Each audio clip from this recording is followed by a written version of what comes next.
What if your child's most private data, grades, health records, even behavior notes, were suddenly in the hands of cybercriminals? And what if the same cracks in the system that caused it are hiding in your own organization right now? Did you know that because most parents do not freeze their child's credit, that cybercriminals buy and sell children's identities on the dark web every single day and use those stolen IDs to rack up massive debt in your kid's name? So when they mature into young adults, they will have large, unpaid healthcare bills, credit card debt, foreclosed homes, and other things leading to bankruptcy. I wish I was kidding, but after I heard Dean and his team at NetGain Technologies have been involved in handling cybersecurity incidents, protecting small and mid-sized organizations from cybercrime, and he explained they have spoken to more than 75 different families that this has happened to in the last couple years. This episode hits hard. So if you want to learn about what you can do to protect yourself, then listen on. Hey everyone, welcome back to Cybercrime Junkies. I'm Kylie J, where we expose the threats that hide in plain sight and explain cybersecurity in simple terms we all can understand. After all, simplicity is the greatest form of sophistication. Today we're diving into one of the biggest wake-up calls for business leaders and SMB owners, the PowerSchool data breach, a cyber incident that didn't just disrupt classrooms. It exposed millions of records and shook the foundation of digital trust in our schools. But here's the twist. This breach isn't just about education. It's a mirror reflecting what could happen inside any organization, yours included, if the right protections aren't in place. So stick with me until the end, because we're breaking down the 5 game-changing lessons every leader needs to know, from silent vendor threats and forgotten backups to the one security tool that could have stopped this breach cold. Let's get into it. Did you know that a single set of compromised credentials could expose the personal data of over 60 million students and teachers? Ever notice how major data breaches occur over the holidays, like Christmas break or Thanksgiving? How could a lack of basic multi-factor authentication and SIM security information and event management or other standard real-time threat detection allow hackers to breach one of the nation's largest school information systems? This breach is huge. It's bigger than people imagine. It illustrates the critical dangers of vendor and third-party risk. We uncovered local media coverage from school leaders who are acknowledging the incident and coverage about how others are being silent on it. This is a difficult set of events to navigate. Think about it. Was the school district hacked? No, but the reality is that their most sensitive student data was stolen, and whose fault? Well, obviously many will say it's PowerSchool, but also consider the fact that the school district is the one who chose and utilized the vendor. Students and parents and teachers got compromised, all at the hands of the districts and the software vendor they were in bed with. Third-party risk is becoming more and more common, and in many ways is just a matter of time before other leaders face this dilemma, if they haven't already. We're only a few months into 2025, but the recent hack of U.S. edtech giant PowerSchool is on track to be one of the biggest education data breaches in recent years. PowerSchool, which provides K-12 software to more than 18,000 schools to support some 60 million students across North America, first disclosed the data breach in early January 2025. PowerSchool was publicly traded and had Vista Equity Partners as investors. In October 2024, Bain Capital, a global investment firm, bought PowerSchool for $5.6 billion and took them private. The California-based company said an unknown hacker used a single compromised credential to breach its customer support portal in December 2024, allowing further access to the company's school information system, PowerSchool SIS, which schools use to manage student records, grades, attendance, and enrollment. In early March, PowerSchool published its data breach postmortem as prepared by CrowdStrike 2 months after PowerSchool customers were told it would be released. While many of the details in the report were known, CrowdStrike confirmed that a hacker had access to PowerSchool's systems as early as August 2024. Here's what we have found about the PowerSchool breach timeline. Here are the main events and how it unraveled.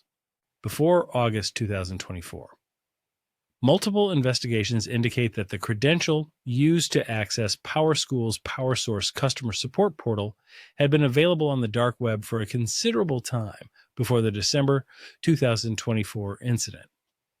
This suggests that the credential was compromised in an earlier breach or via phishing, and then leaked online.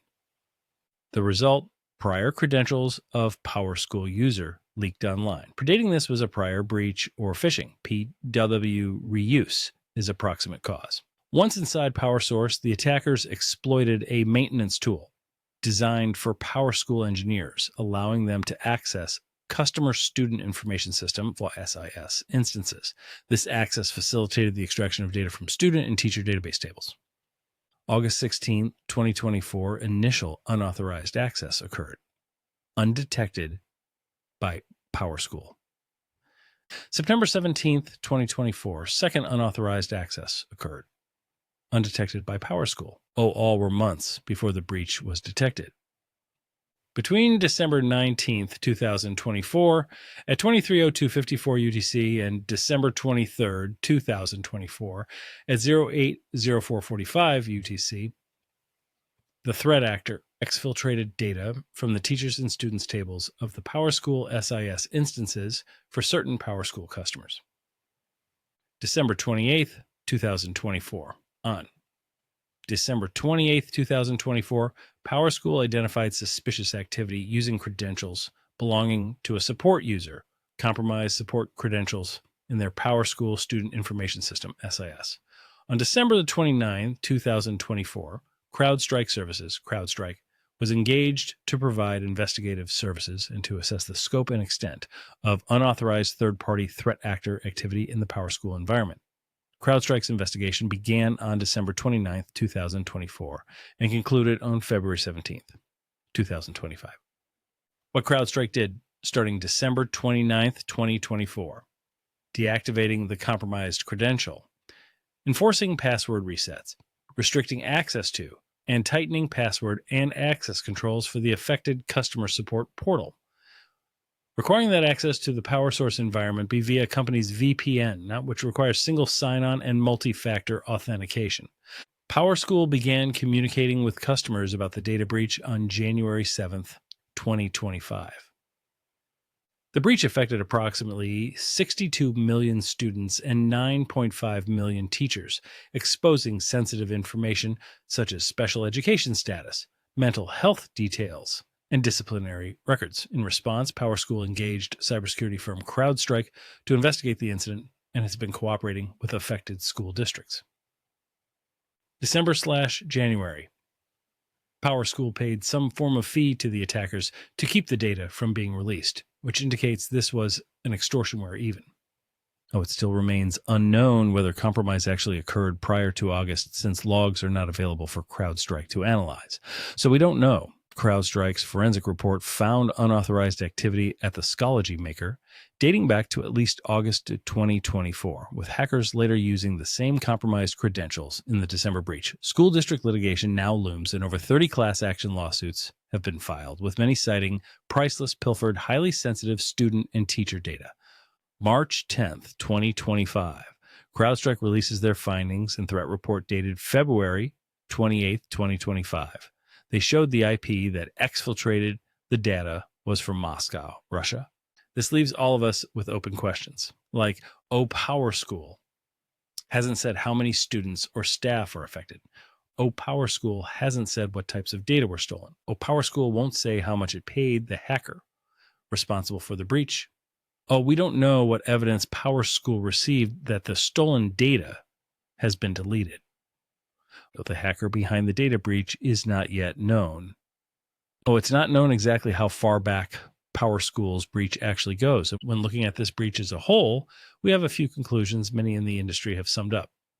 Number one, not a ransomware attack, but they did pay a ransom, more than a mere failure in protecting data. Second, PowerSchool failed to correctly mange role-based access control. Access to a common tool let the hackers access all schools' data. Should have limited School A to have access only to School A, not all schools. PowerSchool lacked basic security role-based access control.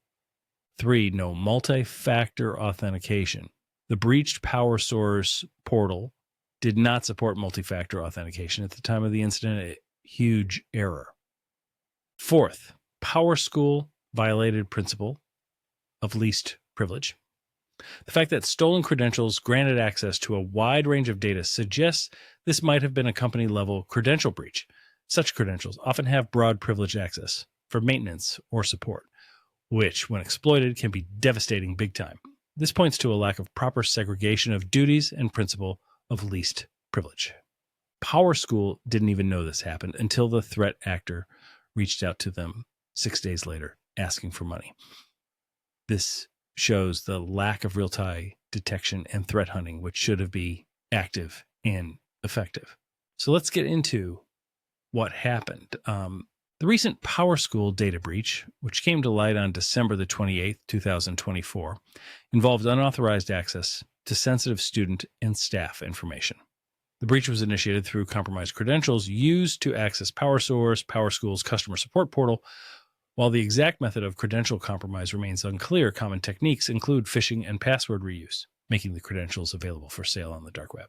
The attackers simply logged into the PowerSource portal using that valid credential and exploited an administrative tool to exfiltrate sensitive data. This method bypassed many conventional network defenses because it relied on legitimate authentication rather than exploiting a system vulnerability. Leaked on the dark web. Multiple investigations indicate that the credential used to access PowerSchool's PowerSource customer support portal had been available on the dark web for a considerable time before the December 2024 incident. This suggests that the credential was compromised in an earlier breach or via phishing and then leaked online. Repeated unauthorized access. Some reports reveal that the same support account's credentials were used in earlier incidents, notably in August and September 2024, which implies that once the credential was compromised, it continued to be exploited over several months. These findings underscore the importance of robust password hygiene, regular dark web monitoring, and multi-factor authentication to mitigate such risks. Once inside PowerSource, the attackers exploited a maintenance tool designed for PowerSchool engineers, allowing them to access Customer Student Information System SIS instances. This access facilitated the extraction of data from student and teacher database tables. Investigations revealed that the initial unauthorized access occurred between August 16th and September 17th, 2024, months before the breach was detected. The breach affected approximately 62 million students and 9.5 million teachers, exposing sensitive information such as special education status, mental health details, and disciplinary records. In response, PowerSchool engaged cybersecurity firm CrowdStrike to investigate the incident and has been cooperating with affected school districts to mitigate the impact. What data was stolen in the PowerSchool breach? The PowerSchool breach exposed a ton of data, which includes all of the following: special education status and student special ed development plans and diagnoses, mental health data, parental and student legal proceedings, and otherwise sealed information, including custody agreements, restraining orders, and other legal information, medical records, SSS numbers, home addresses, home and cell phone numbers, full names of students, parents, and teachers, physical addresses, contact information, and social security numbers of students, parents, and teachers. The medical and mental health data, including not only allergy information, but mental health information, including conditions related to anxiety, depression, and suicidal ideation or treatments. Testing records and student grades. A medical alert field inside PowerSchool containing health information parents wanted their students' schools to be aware of. When asked why it had not listed special education status, custody agreements, and disciplinary notes in its original notice about the types of information exposed, a PowerSchool spokesperson said those fields are not created by PowerSchool and were customized add-ons put in place by schools. Adam Larson, an assistant superintendent at an Illinois school district, who also works as a data consultant for schools, said a handful of his school district clients had sensitive student mental health and special education data exposed. This PowerSchool breach means that private data of 60 plus million students, teachers, and adults is now exposed. And PowerSchool has published a long-awaited CrowdStrike investigation into its massive December 2024 data breach, which determined that the company was previously hacked over 4 months earlier in August, and then again in September. PowerSchool is a cloud-based K-12 software provider serving over 60 million students and 18,000 customers worldwide, offering enrollment, communication, attendance, staff management, learning, analytic, CrowdStrike, and finance solutions. In December, the company announced that hackers had gained unauthorized access to its customer support portal, named PowerSource. This portal included a remote maintenance tool that allowed the threat actor to connect to customers' databases and steal sensitive information, including full names, physical addresses, contact information, social security numbers, SSNs, medical data, and grades.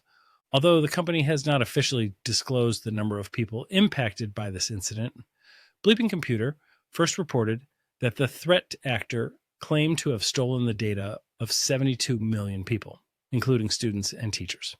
CrowdStrike confirms that the threat actors breached PowerSchool through PowerSource using compromised credentials and maintained their access between December 19th, 2024 and December 28th, 2024. The cybersecurity firm also confirmed that the threat actor exfiltrated teachers' and students' data from the compromised systems, though it notes there's no evidence that other databases were stolen. Similarly, there's no evidence that malware was planted on PowerSchool systems or that the threat actor escalated their privilege, moved laterally, or downstream to customer or school systems. CrowdStrike noted that as of January 2nd, 2025, its dark web intelligence showed that the threat actors kept their promise not to publish data after an extortion demand was paid, as the cybersecurity firm has not found the data offered for sale or leaked online. Included in the breach were some names, contact information, dates of birth, limited medical alert information, social security numbers, social insurance numbers, and other information, though how much was breached in each individual school district varies. CrowdStrike also found that threat actors breached PowerSource even earlier than December, with the same compromised credentials used months earlier in August and September 2024. How hackers got inside. CrowdStrike's report also confirms that the attackers used compromised credentials for a maintenance account to access PowerSchool's SIS service through the PowerSource portal and to steal student and educator information between December 19th and December 28th. Why this matters. Hackers didn't hack, they logged in. The attackers did not use brute force to hack their way in. They simply logged in using stolen credentials. Literally any one of us could have done this. How the compromised credentials were obtained. Leaked on the dark web, multiple investigations indicate that the credential used to access PowerSchool's PowerSource customer support portal had been available on the dark web for a considerable time before the December 2024 incident. This suggests that the credential was compromised in an earlier breach or via phishing and then leaked online. Repeated unauthorized access. Some reports reveal that the same support account's credentials were used in earlier incidents, notably in August and September 2024, which implies that once the credential was compromised, it continued to be exploited over several months. How they exploited the credentials.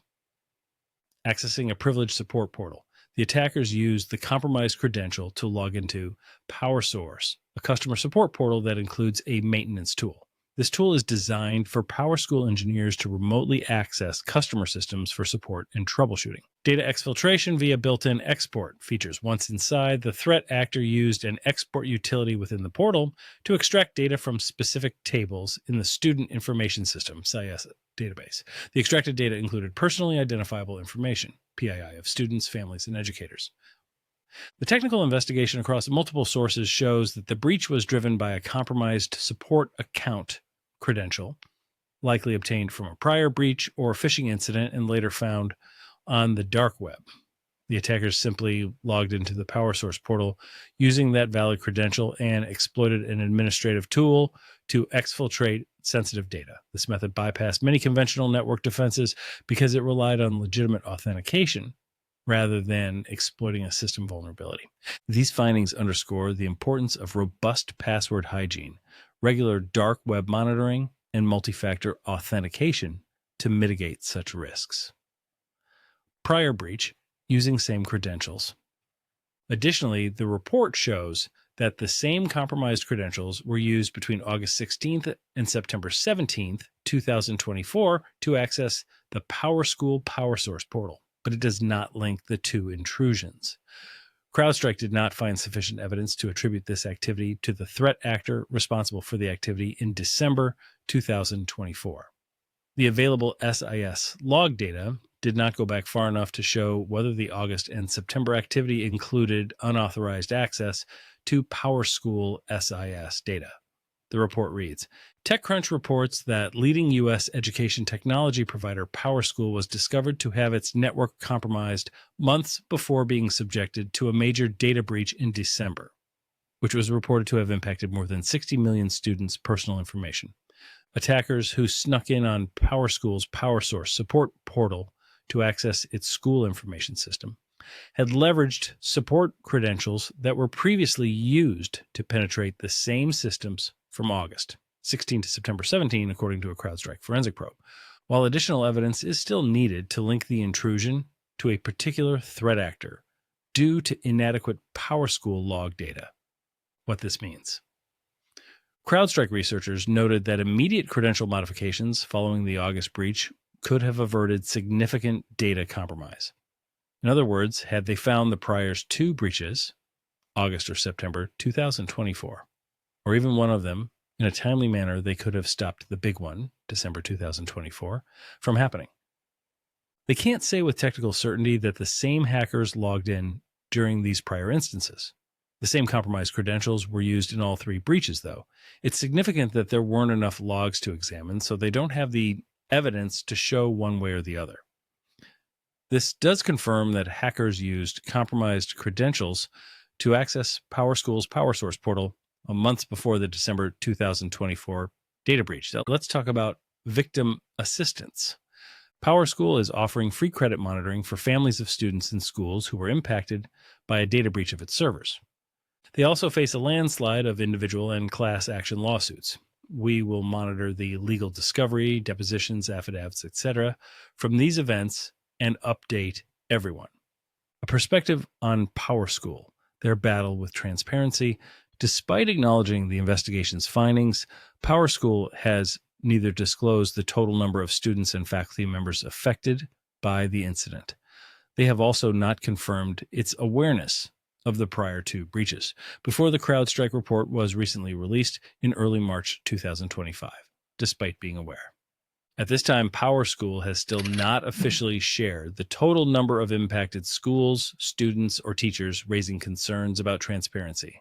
However, sources told Bleeping Computer that the breach impacted 6,505 school districts in the U.S., Canada, and other countries, with 62,488,628 students and 9,506,624 teachers having their data stolen.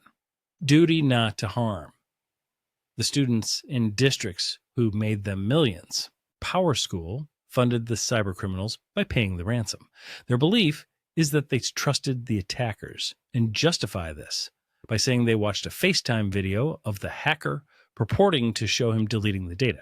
Cue the palm face slap. A spokesperson for PowerSchool even said, "We do not anticipate the data being shared or made public, and we believe it has been deleted without any further replication or dissemination." So the basis is there must be the fantasy that there is honor among thieves. They apparently are not aware of the largest healthcare breach in history from last year, where Change HC paid $20 million under the false belief that the data was deleted, only to later learn it had not, and Change even was extorted a second time by another affiliate hacker from the Black Hat attack upon them.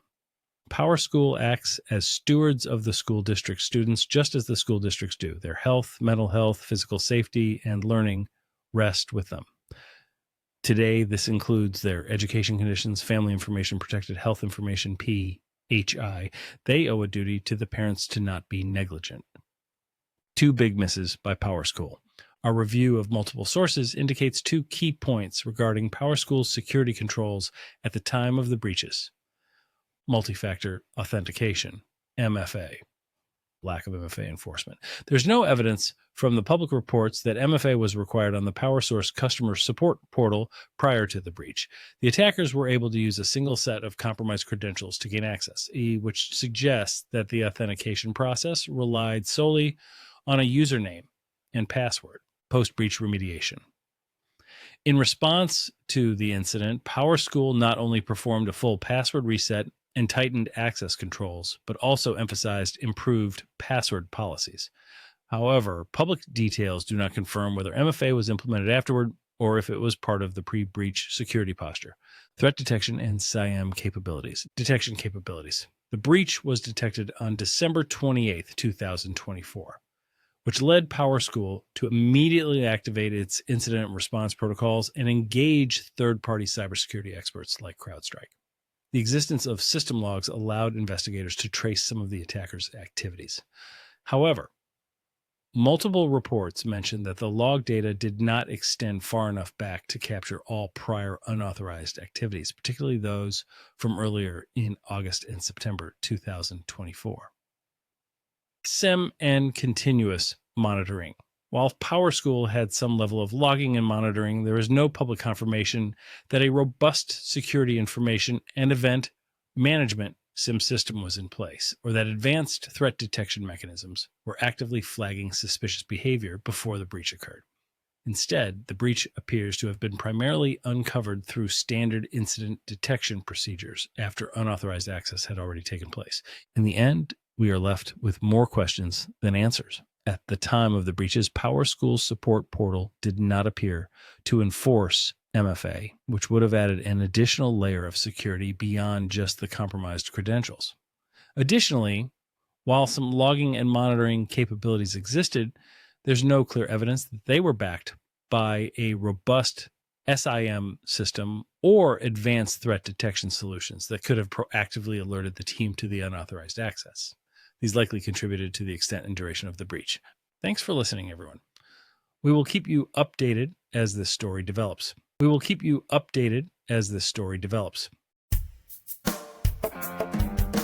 Well, that wraps this up. Thank you for joining us. We hope you enjoyed our episode. The next one is coming right up.